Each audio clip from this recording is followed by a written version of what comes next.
Hey, what's going on, friends? It's Barry E. Knight, founder and CEO of BEK Impact Company. We are a leadership coaching and consulting firm.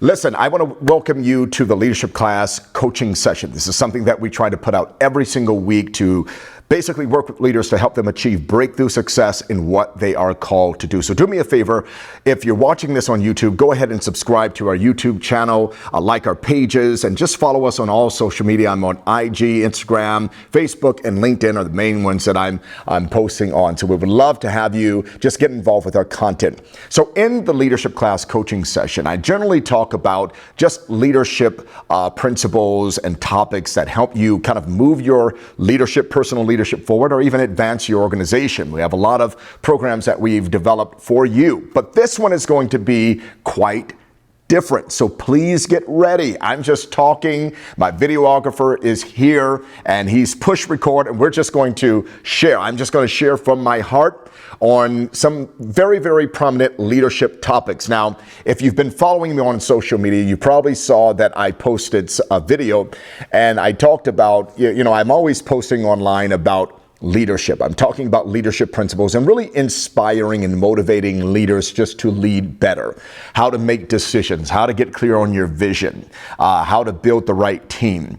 And in conversations earlier this week, I had a lot of people asking me about my own leadership within my company, as well as this position that I'm in now with the County of Riverside, which we'll get to that in a moment.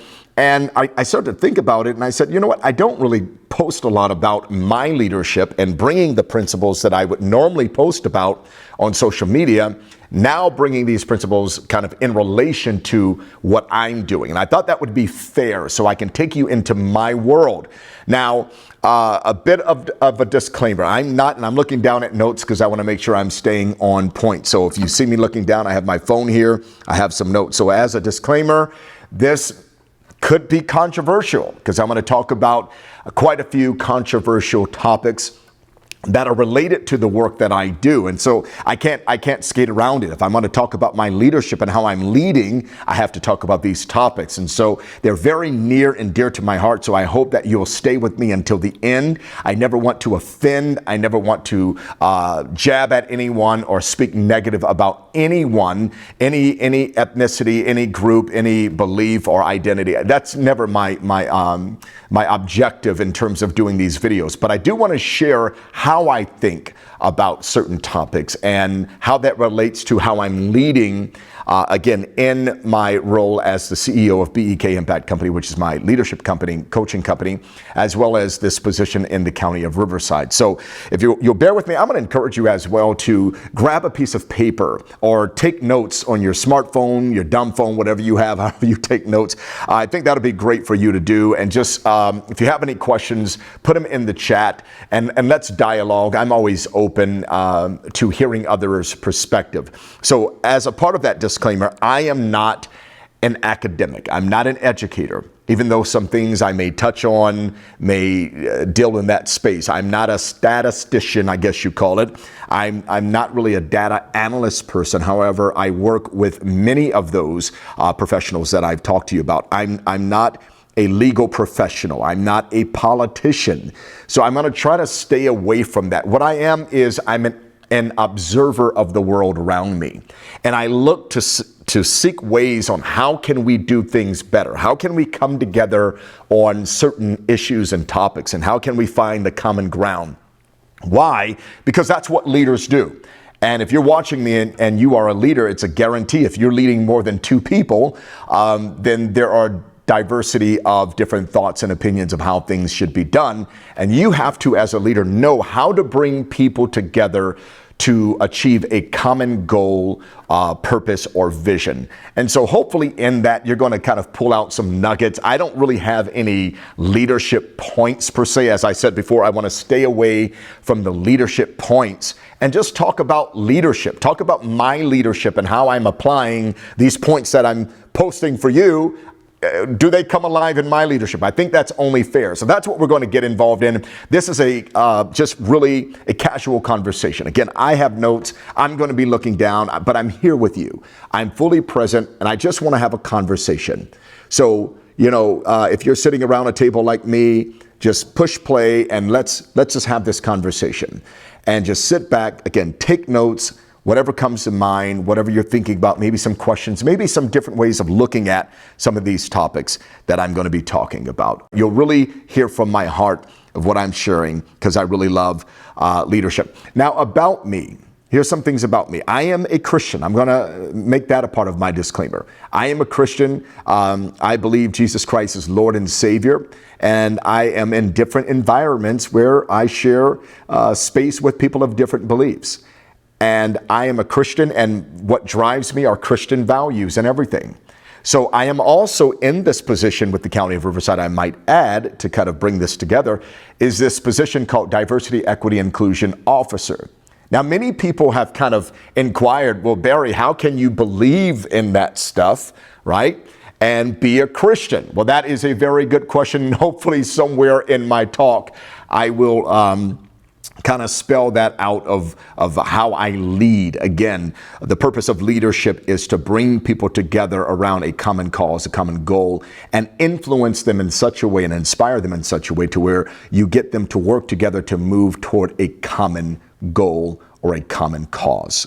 Okay, so getting involved in my story. I want to tell you a story. For those who know me, you know that I started off as a pastor of a church. I was a pastor for 11 and a half years, 2005, January 2005 to September 1st, 2016. I actually remember the day when God called me to actually launch forward and do what I'm doing, leadership development full time. I won't get into that story, just letting you know a little bit about who I am and my story for those who have not followed me before or who don't know anything about me. And so I began this leadership company called BEK Impact Company. October officially, I was officially a business, S Corp, as of October 2017.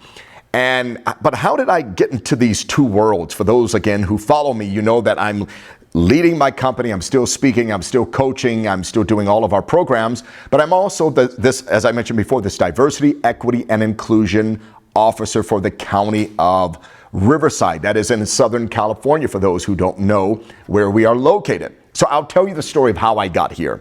So January 2022, that was just a year and a half ago, January 2022, our company had lost our third RFP, request for proposal. In other words, we were going to try to get a contract to work with this organization on some things that they needed as it related to leadership and community development and systems change, organizational and systems change. And long story short, this was the third contract that we lost. We came in second, but we didn't get it, right? So I was devastated the first two times because I knew we were going to get it. And then the third time I hired other consultants to come in and help me write the RFP.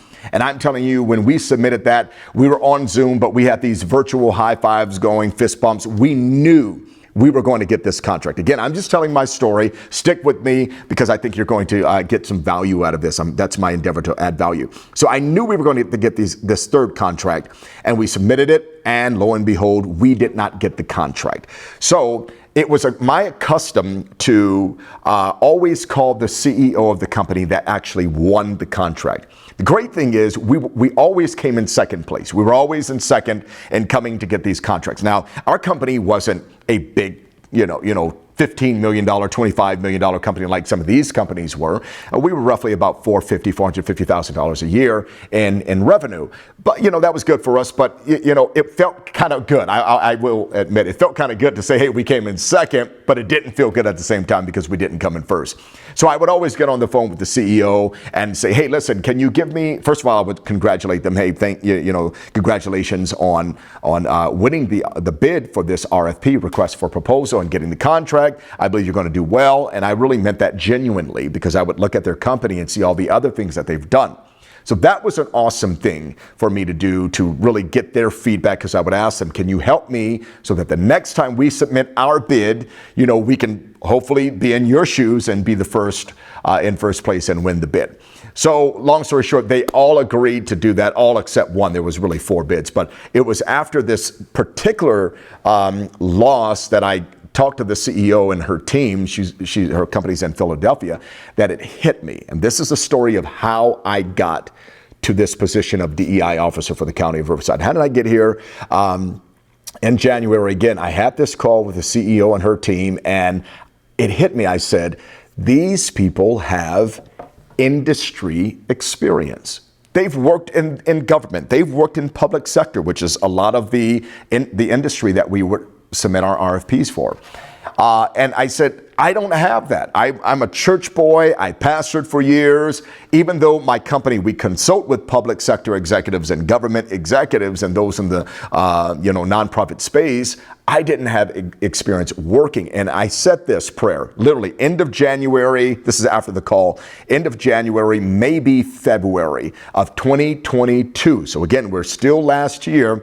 And I said this prayer, I said, God, listen, if I can have 3 years working for an organization, right? I want to be at the top. I want to come in as a director, and I want to work with the CEO. If I could do that and work for 3 years, get inside experience and keep my company going. Listen to what I'm saying, because this is important for those of you all who are dreaming big. I'm going to throw in a principle right here. For those of you all have a big vision, you have to be explicit about what you're asking for. Don't be general and just say, if you could just do something, oh, it would be great if I was just at the next level. No, what does that next level look like for you? So long story short, I prayed that prayer. I said, I want to be a director in the organization. Now, listen, I'm swinging for the fences, folks. I've never worked in an organization at a director's level. And so I said, if I could just work, I want to be a director, and I want to work with the CEO of that company or that organization, and I want to keep my business going. Those are the 3 non-negotiables that I had. Fast forward to March of 2022. I'm on the board for the Corona Chamber of Commerce. The CEO of the chamber calls me and say, hey, I want to introduce you to this guy, Jeff Van Wagen. And Jeff Van Wagen is actually the CEO of the County of Riverside. Do you see where I'm going? Okay, so Jeff and I meet at the great Good Morning Corona. It's an event we have every month. Business leaders come together. We're talking. We hit it off. He says, let's meet. We meet. We talk about some leadership consulting stuff that he asked me to do, which we signed contracts. We got that going. And then this position of DEI officer came up. Now, my company has done a lot of work around equity for different public government organizations. So just wanted to throw that out there. And then Jeff tells me about this position. He says, hey, is there any way your company can help us? I said, you know what, Jeff, who you're hiring is actually going to do the same work my company would do. So it's not really anything I can help you do. And I said, however, if you hire whoever you're going to hire, they need to be X, Y, Z. They need to have this type of thinking, systems thinking. They need to have a leadership mindset of how to shift organizations. And so I said some other things, but neither here nor there. I'm trying to get through the story because I'm already long into it. Neither here nor there. Jeff asked me, he said, would you consider applying? I said, absolutely not. You know, I'm an entrepreneur, making my own money. I want to grow my company. I don't want to be tied down. And then it hit me. I said, dummy, this is the very thing you were praying for. You were just asking and praying to God to give you this, the CEO at a director, officer level position. And the next one I didn't find out till later, you can keep your company going. So long story short, out of 100-something candidates, I ended up being selected to be the diversity, equity, inclusion officer. Now, I'm in this role as of 8 months. This month, we're in July. Today, I'm recording this July 1st, 2023, by the way. So whenever you're watching this, I'm 8 months into this position, almost 9 months, and we've got so much done. But let's go now to leadership in this role that I played, because this is really something that I think people really need to know. And what I'm going to share with you is not right. It's not wrong. And I'm turning my phone on because it just shut off. It's not right. It's not wrong. It's just how I think about certain issues. Again, I'm not an academic. I don't have all these professional degrees that these amazing leaders in this space have. Sometimes I don't even feel I'm qualified to lead, but I know I'm called to be here. And that's most important. And I'm going to talk out of that calling to be in this role. And hopefully you haven't turned me off yet. You're staying with me and continuing with this, because now I'm going to get into the meat of this whole diversity, equity, and inclusion. So when people hear DEI, we added the A for access because I think that's major. Diversity, equity, inclusion, and access. When people hear about this terminology, this acronym, if you would, these initials, many are like, get it away from me. It's like Dracula coming, a vampire coming to eat their blood, right? Get it away from me. We don't want that crap in our society. And here's the funny thing. I get it. I get why people say that. You see, that's the leader in me. I get it. I listen. I want to understand. Stephen Covey says, seek first to understand, then to be understood. And so I make sure I want to hear others' opinions. I'm not offended that you don't believe my way. And I believe that's something in America specifically that we really have to mature in and grow, is not everyone is going to think and believe like you. I think the bigger thing is, how do we even have a conversation? So there are 42 different departments, 42-ish departments in the county of Riverside. And by the way, I need to let everybody know, and David, make sure you put a disclaimer in the video, that these views and opinions and expressions are from Barry E. Knight, and I represent Barry E. Knight, BEK Impact Company only. This is not produced by anyone else except me. Everybody see that? It's me. I'm producing. This is BEK Impact work. So if you want to get mad at me and not anybody else, even though I'm mentioning a lot of other entities that I'm connected to and people. So when I sat with these 42 different department leaders, I would ask them, hey, when you hear diversity, equity, and inclusion, what does that mean to you? And I had them from all ends of the spectrum. One end, it was diversity, equity, inclusion. Again, it's taboo. We don't want to hear that. I've heard literally things from, and this is just around our community, just different people within the county, outside of the county, just people that I know and I'm connected with. And some people are like, it's making white people feel guilty for stuff that they weren't even involved in 60 years ago, 200 years ago, back in, slavery days. And we just need to get past, why does everything have to be race-based? I get that, it's taken from white people giving to black people or Hispanic or whatever the case. This is what I've heard. And then I've heard from others from the other end of the spectrum that it's, hey, this is an opportunity for us to, amplify our voices now and let's rule the world. Now everybody's going to honor us and respect all those different perspectives. And I've listened to them all. But I wanted to know, again, as I said in the beginning of this video, as a leader, how do I unite all different philosophies? So I'll throw in, again, an organic principle. All principles that are coming to you by way of this topic around leadership they're organic. I don't have anything about a principle. I just have my notes of what I want to talk about, my story. But we have to learn how to listen first. We have to learn how to listen. When I was pastoring and a couple would come to me, a husband and wife would come and sit down, I had to learn to listen and figure out what's the story. They say there's, three sides to every story. His side, the other side, and then the truth. I want to know what the truth is, because there is always a truth that brings us together. There's always a truth that causes us to be united, okay? Because that's what we're here. We're in the United States of America, for God's sake. United, but sometimes, specifically post George Floyd, May 2020, we've been more divisive. And I think this is probably the most divisive I've ever seen our country in my lifetime. Okay. I was born in 78. I'm 44, going on 45.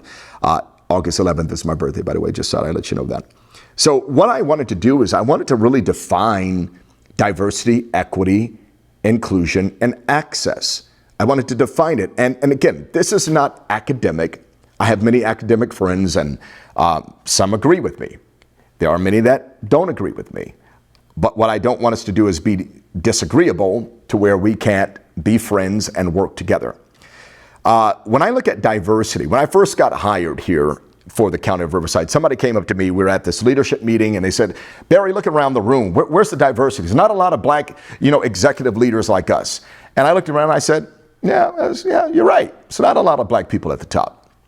Then I asked myself the question, well, how many more black people do we need? Like 5? I mean, what's the number? Is it 10? Is it 50-50? Is it 60-40? What's the ratio that makes this right?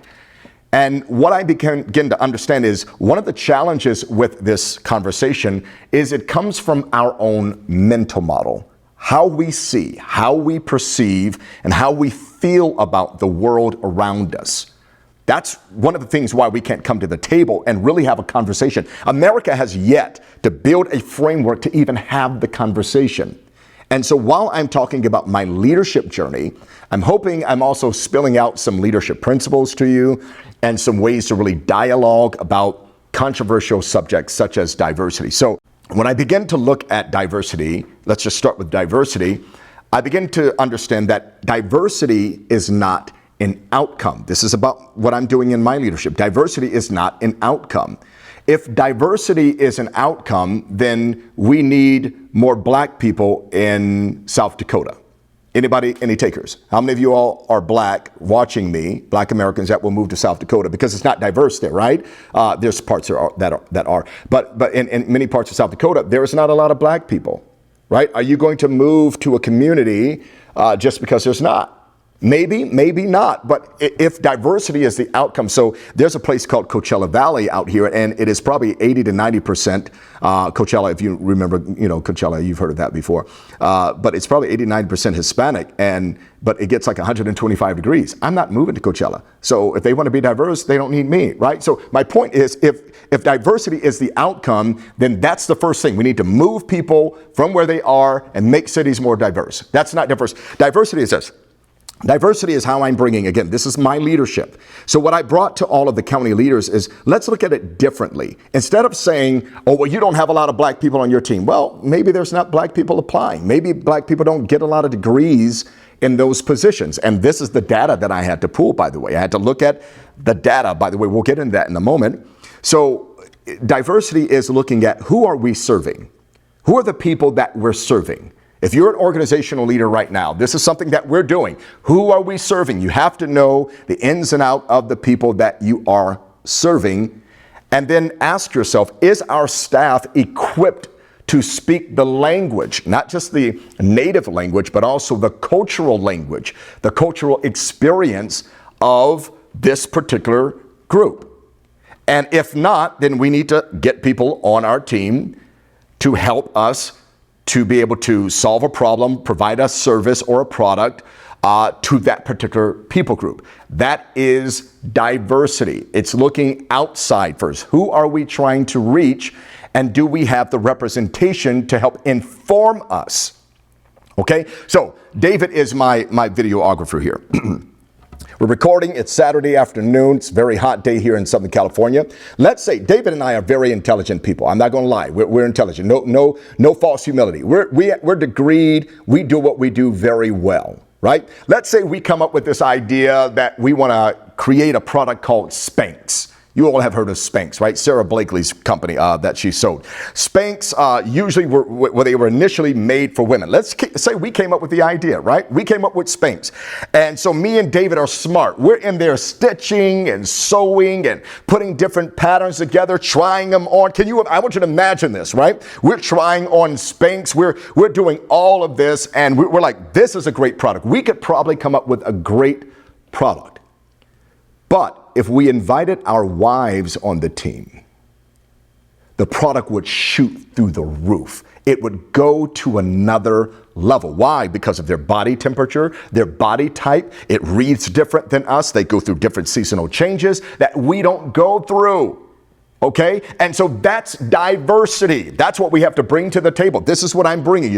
People want to know my leadership. How am I leading? I'm getting people to understand the part that unifies us. So if I'm bringing a controversial subject, I have to always go to the part that unifies us and start there. In any controversial situation, there is always a part that unifies. Any partnership that's at disarray, there's always a part that unifies. It doesn't mean we'll always come together, but there is always a unified position or principle that both can see eye to eye on, right? So that's diversity to me. It's saying, who are we serving and who can we bring on the team to help us make a better product, create a better service, and deliver that service in the best fashion to the people that we're serving. Again, I don't speak Spanish. So if I move to a Spanish speaking community, guess what? If I'm starting a business there, I probably want to hire people that speak Spanish. Now, I know many of you all, your heads are already going, your brains are already going. I told you, feel free to comment. But I'm looking at leadership and how we're leading, how I'm leading, in this role, as well as coaching leaders on how to make these decisions in their own business, whether it's diversity, whether it's making organizational change, whether it's improving an outcome in their organization. Doesn't matter. If there's conflict or chaos, we have to find the things that unify us, that continue to draw a straight line from here to the mission. Now, the mission for County of Riverside is to improve the lives of the people that we serve, right? So if we want to improve the lives, we have to know the lives. We have to know who we're serving. Who are the people? And that's what we've done. I won't get too deep into that. But in this position, I looked at data.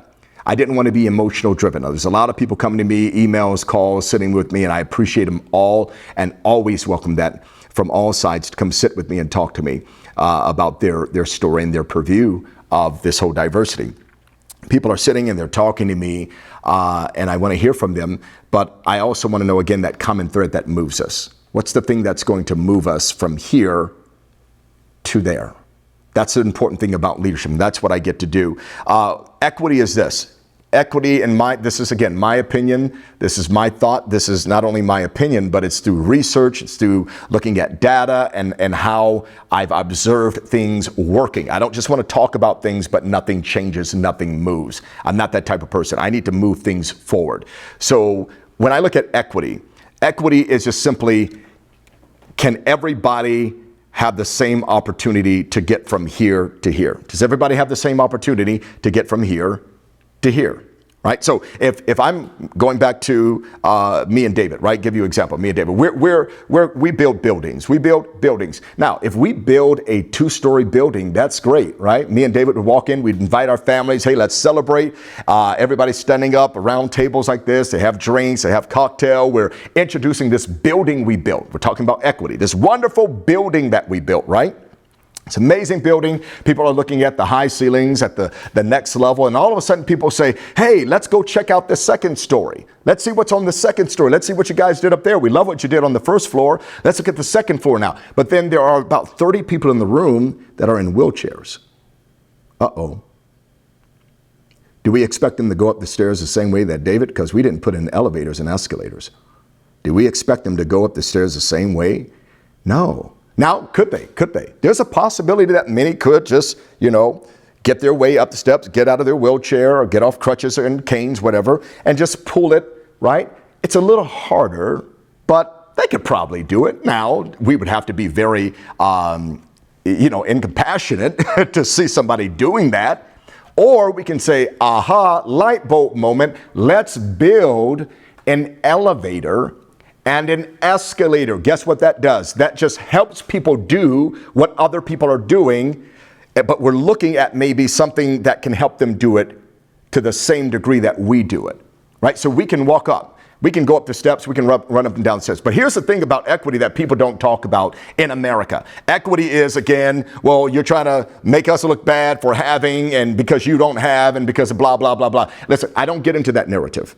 I do not get into that narrative. That is something that I try to separate myself from, because again, it's not about unifying, moving us forward. Because at the end of the day, we want to get to the second story. And here's the other thing about equity that I love, is equity benefits everyone. See, that's in the news, whether you're watching Fox News or MSNBC or you're watching CNN, if you're left or right, red, blue, donkey, elephant, you all know what I'm talking about. Equity benefits everyone, but we don't really talk about that. We talk about what it doesn't do for us or what it does for us, and we don't care about you. You need to look at what we need. No. When I go to a mall that's a 2-story mall, or when I go into my building that's where I'm on the 4th floor, guess what? I don't take the steps. I get on the elevator.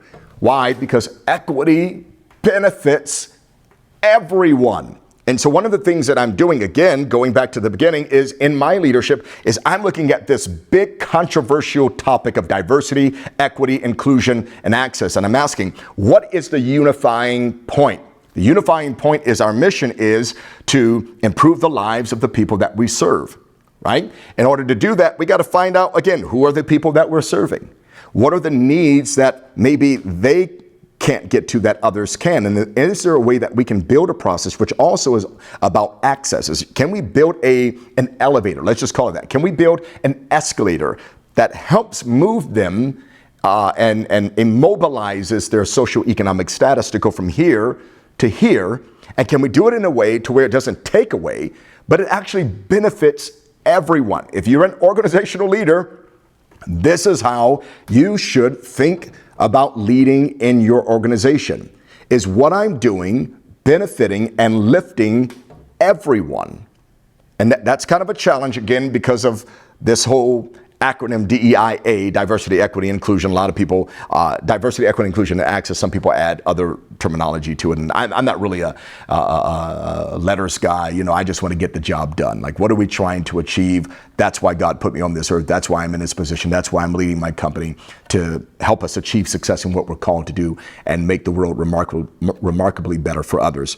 So again, I'm just talking. I hope you're still hanging out with me. Are you good? Give me a thumbs up if you're good. If you really gave me a thumbs up, I can't see you, but that's funny. Anyways, my videographer gave me a thumbs up, so that's all that matters. So when I look at inclusion, now I'm going to roll through this one kind of quickly. So we talked about diversity, right? Diversity is looking at who are the people we're serving and how can we make sure that we're staffed appropriately to solve or to meet the needs, the unique needs of the people. Do we have people that speak the language, the native, the cultural language, the background, just maybe the neighborhood, zip code language, whatever. We want to make sure that we're speaking to them. I gave the example of Spanx. Again, equity. Equity is elevators. Equity is escalators. Oh, by the way, equity is also toilet seats. Like, did you go pee today? Did anyone go pee? You took a piss today. I'm sorry to be so vulgar, right? They have this little thing, this lid. And for those who like to sit down on the toilet, you put the lid down. For those who stand up and pee, you put the lid up, right? So you don't get the pee splash. I know I'm pretty graphic, but hopefully you're getting. It's equity. What am I trying to get us to understand is that it's not this thing that is unaccomplishable that we can't achieve together. It's not a thing that separates. When my wife goes to the bathroom, I'm all up in our business. This is TMI right here, okay? So fast forward if you don't like this. She puts the lid down. If I have to do a number two, I put the lid down. It's called equity, but it benefits everyone.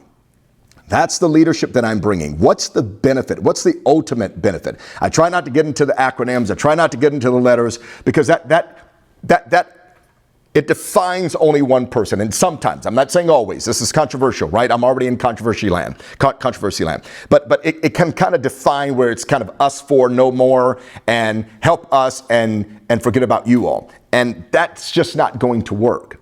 That's not the best approach to it. And I believe there's a way that we can all be recognized and that we can all build elevators and escalators and toilet seats that benefit everyone.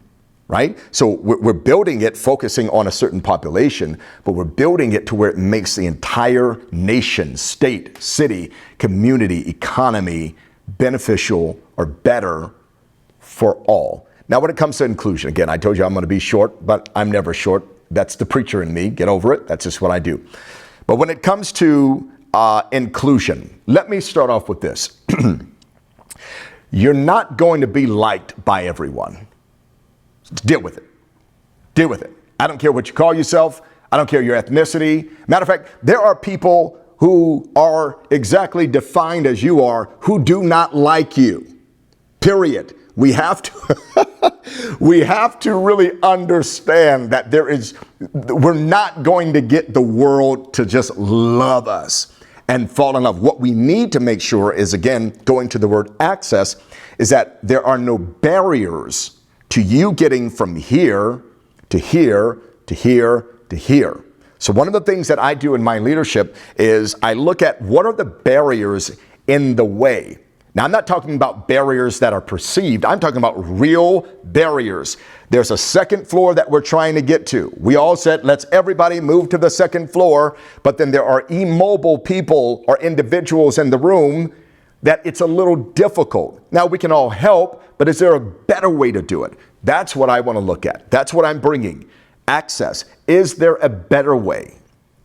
And so I'm going through, again, a lot of data. I'm not going to get into it. A lot of data, building a lot of dashboards. I formed a team. I got money and budget to do certain projects that we need to have done in the county. That has all happened in 8 months. I have a team. I didn't have a team. Now I have a team. I've met with every county department because I want to listen to them. You need them to buy in. You need their experience. You need their insight. My favorite book says, know them that labor among you. Sit down with them and say, hey, I have this thought. How would that impact you? What would it look like for you if you were a part of this vision? How could we benefit you and your department if we move towards something like this? And I've had some of the most phenomenal conversations just by asking questions like that. And what seems to be in America a very controversial conversation has become very conversational. And people say, wow, I didn't, the elevators, I didn't really think of it like that. And I'm talking about some of my far right friends and people that I deal with and other leaders that I get to work with. I'm talking about extreme far right. We've come to some projects. And he said, well, what do you think about this? And I said, sir, that's what I'm talking about. That is diversity. You're talking about it. And when I said that, he was like, yeah, well, I said, I don't care what you call it. I don't care. It doesn't, like I said, I'm not really into the terminology. I'm into the results. And if we can remove barriers that block people from succeeding, that's what this is all about. We want to give them access. Again, inclusion. Everyone is not going to like you, even when you're included, even when you're on the team. Everybody's not going to like you. But what we want to do is respect. We want to honor the dignity of the human spirit. Again, my Christian faith, just being very truthful, there are certain things that I don't understand. There's some worlds that I'm not a part of, and I don't really get and understand that. And a lot of it is just, it's not practiced in the Christian faith, my Christian faith. But neither here nor there. But what I will never do, and one thing my Christian faith drives me to do, is to always look at people with dignity, with love, with compassion, with the utmost respect. And everyone who meets me, you may not agree with me. We may not agree, but we will never be disagreeable. And I'll be a friend to you to the end. And that's leadership. That's what I'm doing. That's what I'm bringing here for BEK Impact Company. That's what I'm bringing when I'm coaching leaders. That's what I'm bringing for the county of Riverside, is to drive better outcomes, how to achieve that breakthrough success in what we're called to do. And no matter what you're doing, if you're a leader anywhere, what we're called to do is to make things remarkably better for the people we lead and serve. So I just wanted to give you a little bit of insight, kind of an open door into my world. I don't know if this has helped you any. I don't know how many of you all have stayed. We're probably, David, how long are we into this? 40 minutes. Wow, we're 40 minutes into this recording. So if you hung with me, that's pretty dope. Listen, I'm going to kind of do these. David has been pushing me to do these podcasts, kind of setups for a long time. So is this a podcast? I don't know. We'll see when I release the next series and I start to really get serious about it. But I tell you this, if you enjoyed this, just again, I wanted to get you into my world, let you know a little bit about my leadership journey and how I'm applying principles. Maybe there's questions that you have about the world that I'm in. I'm talking to a lot of people. Again, there's no framework to this. And, people say, hey, black people need to do this and we need white people to do this. Okay, great. And I bring people to the table. That's one of the things I love to do. And to really map out, okay, what is it we're really trying to solve? Let's get down to brass tacks. And there's a lot of things we're going to be talking about. A lot of things. I have probably about 22 points on here that I have not covered yet. But we will come back and maybe we will kind of turn this into a series and see if this is something that I want to do a podcast, just to talk and to share my heart to yours. Ladies and gentlemen, my name is Barry E. Knight. I am a servant and I was created to serve you. 2 fingers.